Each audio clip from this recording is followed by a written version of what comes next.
और एक और बड़ी खबर आ रही है। जम्मू कश्मीर के पुलवामा में पुलिस को एक कार को लेकर अहम सुराग मिले हैं। यह बताया जा रहा है कि यह कार उस डॉक्टर उमर के नाम पर थी जो उसी आतंकी मॉड्यूल से जुड़ा हुआ है, जिसे हाल ही में जम्मू कश्मीर और हरियाणा पुलिस ने मिलकर पकड़ा था। अब इस मॉड्यूल से अब तक 2900 किलो विस्फोटक बरामद हुए हैं और जांच में नया खुलासा हुआ है कि इस कार को पुलवामा के आमिर नाम के शख्स ने खरीदा था, जिसने बाद में यह गाड़ी डॉक्टर उमर को सौंप दी थी। पुलिस ने तारिक नाम के व्यक्ति को हिरासत में लिया है, जिसने पूछताछ में यह बताया कि कार आमिर ने खरीदी थी। सुरक्षा एजेंसियां मॉड्यूल से जुड़े हर शख्स की गतिविधियों पर अब इस वक्त नजर रखे हुए है, पूरे नेटवर्क को खंगाल रही है और आसपास के सीसीटीवी फुटेज को भी बकायदा खंगाला जा रहा है। कहा यह जा रहा है कि चाहे वो दरियागंज हो, चाहे वो आसपास के इलाके हो जहां पर ये छोटे छोटे होटल्स और मोटेल्स हैं, वहां पर पुलिस रेड डाल रही है। और एक और बड़ी खबर, लाल किला पार्किंग का एक और सीसीटीवी फुटेज जो है वो सामने आया है, जिसमें क्लियरली दिखाई दे रहा है कि कौन कौन कहां पर कैसा बैठा हुआ है, क्या पोजीशनिंग उसकी है। और सपना ने ये एक्सक्लूसिव तस्वीरें भेजी है खास न्यूज़ 18 इंडिया के दर्शकों के लिए। ये तस्वीर जहां पर आप देखिए फोरेंसिक एक्सपर्ट ग्राउंड जीरो पर, जहां पर ये मौका वारदात पर मौजूद है, वहां पर वीडियो फुटेज लिए जा रहे हैं, वहां पर एफएसएल की टीम मौजूद है, वहां पर फोरेंसिक एक्सपर्ट्स मौजूद हैं, पुलिस की तैनाती है, इंटेलिजेंस ऑफिसर्स वहां पर मौजूद है। हर एक बारीक चीज को पिक किया जा रहा है, जो कि इस खुलासे में मददगार साबित हो सकती है कि आखिर ये ब्लास्ट हुआ कैसे, ये ब्लास्ट किया किसने। हमारे साथ प्रियंका भी मौजूद है। प्रियंका, 9 लोगों की मौत की खबर है, 4 से 5 लोगों की शिनाख्त हो चुकी है। बाकियों का इस वक्त क्या रिपोर्ट या क्या आपके पास खबर आ रही है? देखिए रूबिका, मॉर्चरी के बाहर ही इस वक्त भी मेरी मौजूदगी है और आखिरी शख्स जो हम पहले बात कर रहे थे पंकज सैनी नाम के, वो अंदर बॉडी को आइडेंटिफाई करके अब आगे का जो प्रोसेस है वो यहाँ पर हो रहा है। जो जानकारी यहाँ से मिल रही है तो बताया जा रहा है कि ये छठा शव है, यानी कि 5 लोगों की शिनाख्त हो चुकी है जो पार्थिव शरीर को लेकर वापस यहाँ से अपने अपने घरों की तरफ जा चुके हैं। और इस वक्त ये छठा शव है जिसकी शिनाख्त यहाँ पर की गई है। 9 लोग बताया गया है आधिकारिक रूप में कि डेड जो हुए हैं, जो मृत हुए हैं, उनमें से 6 लोग जो है उनकी शिनाख्त हो चुकी है, 3 अभी भी अननोन है।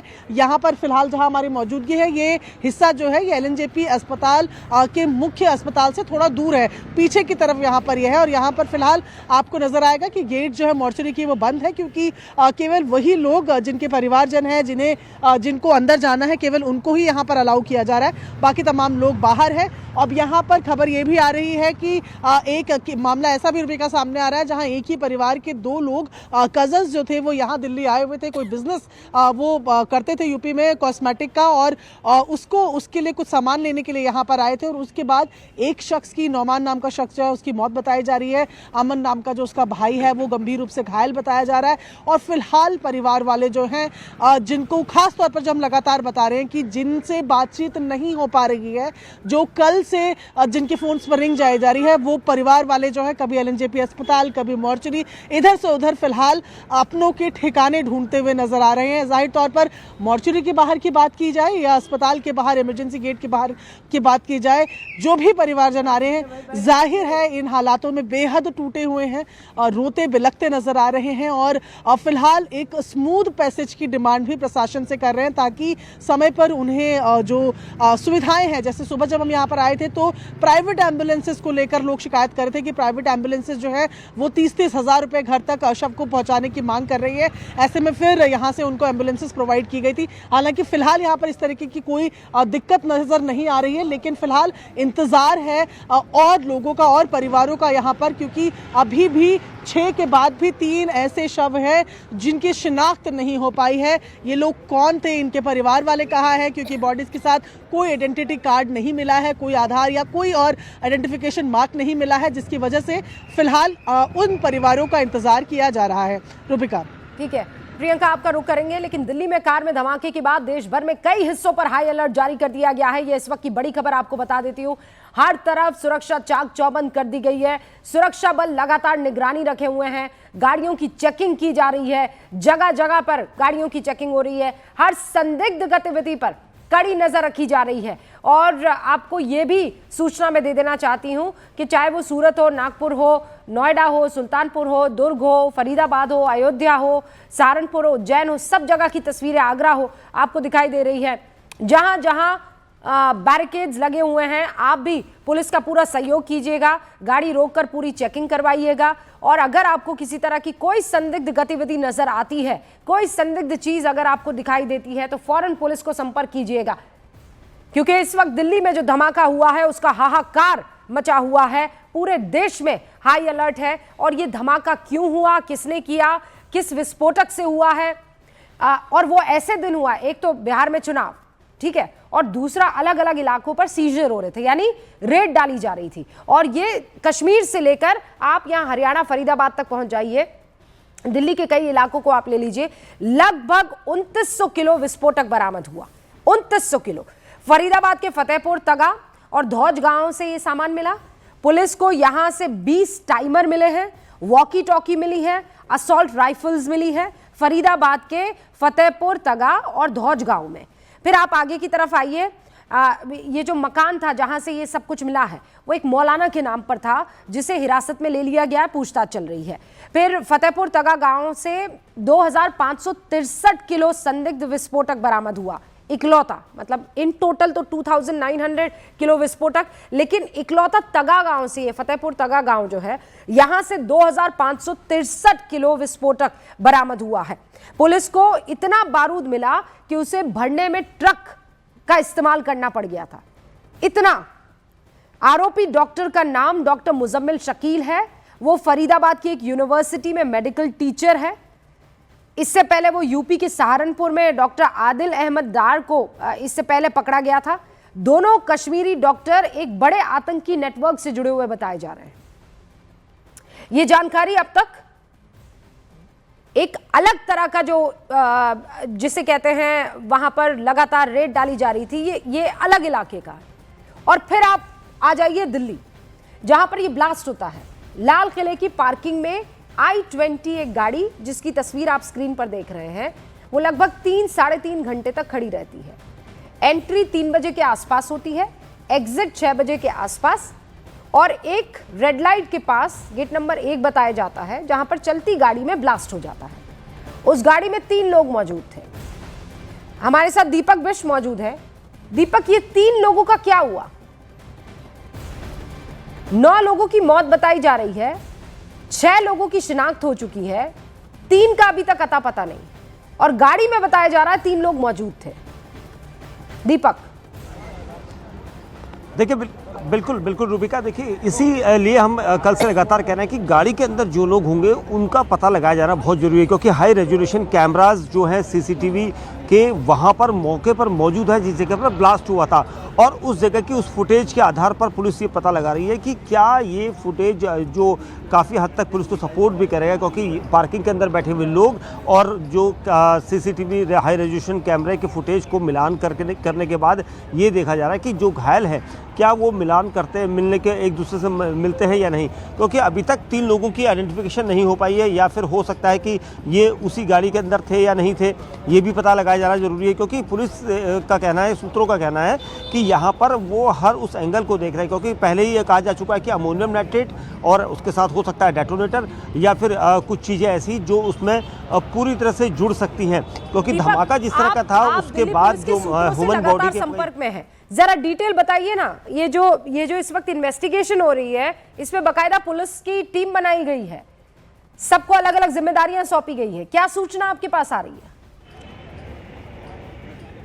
देखिए मैं आपको बता दूं रूबिका कि कई टीमें बनाई गई है, जिसमें दिल्ली पुलिस की स्पेशल सेल है, NIA है, NSG है, और ये सब अलग अलग टीमों के तौर पर काम जरूर करेंगे, लेकिन एक दूसरे से कोऑर्डिनेशन भी रखेंगे।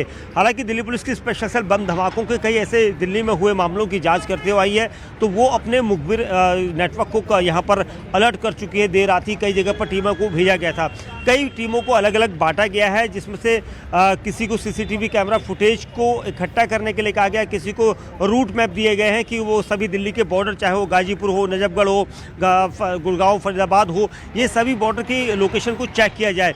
कई टीमों को ये दिया गया है कि कुछ टीमें जो इस फुटेज, जो सस्पेक्ट लोग नज़र आ रहे हैं, उनका कलेक्शन करें, क्योंकि उनका डेटा इकट्ठा करना जरूरी है। कुछ लोगों को ये दिया गया कि देर रात में कितने लोग, पिछले एक हफ्ते से या एक महीने से कई ऐसे लोग जो लगातार पहाड़गंज या दरियागंज ऐसे होटलों में रह रहे हैं, उनकी यहाँ पर फुटेज को खंगाला गया है।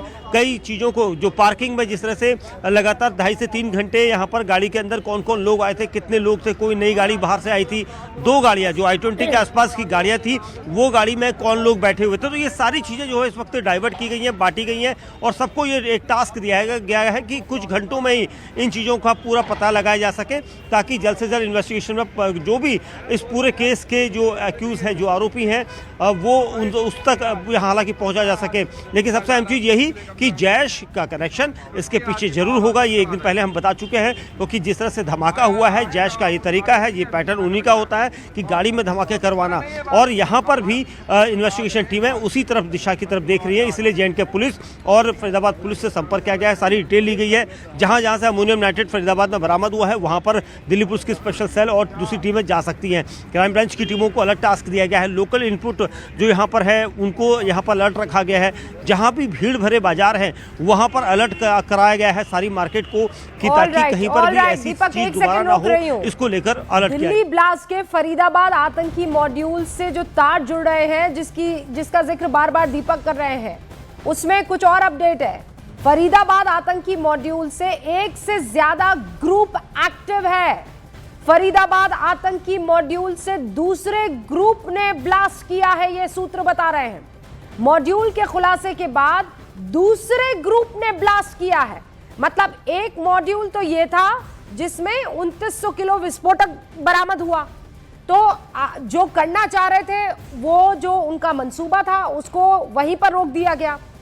और जब ये रेड चल रही थी तो दूसरा मॉड्यूल एक्टिव हो गया, और हो सकता है ये दूसरा मॉड्यूल, उसके तार यहां पर लाल किले से जुड़े हुए हो सकता है।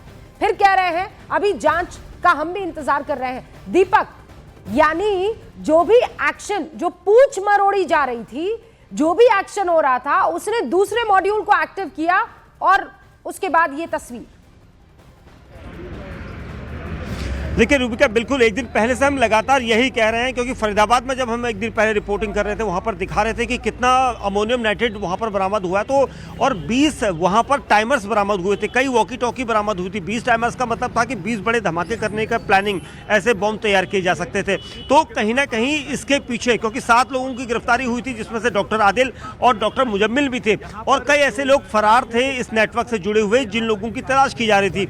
ये उसी मॉड्यूल का एक हिस्सा थे, क्योंकि ये मॉड्यूल, जिसमें एक नहीं बल्कि यहाँ पर दर्जनों लोग ऐसे हो सकते हैं जो इस मॉड्यूल के जरिए इस पूरे नेक्सस को आगे बढ़ाना चाहते थे, और इसीलिए दूसरे मॉड्यूल के ऊपर इसलिए शक किया जा रहा है, क्योंकि ये 7 लोगों की गिरफ्तारी हुई। इनकी गिरफ्तारी से ये गैंग पूरा तिलमिलाया हुआ था, नेटवर्क और मॉड्यूल पूरा बस्ट हुआ था J&K पुलिस की मदद से और फरीदाबाद पुलिस के नेटवर्क से।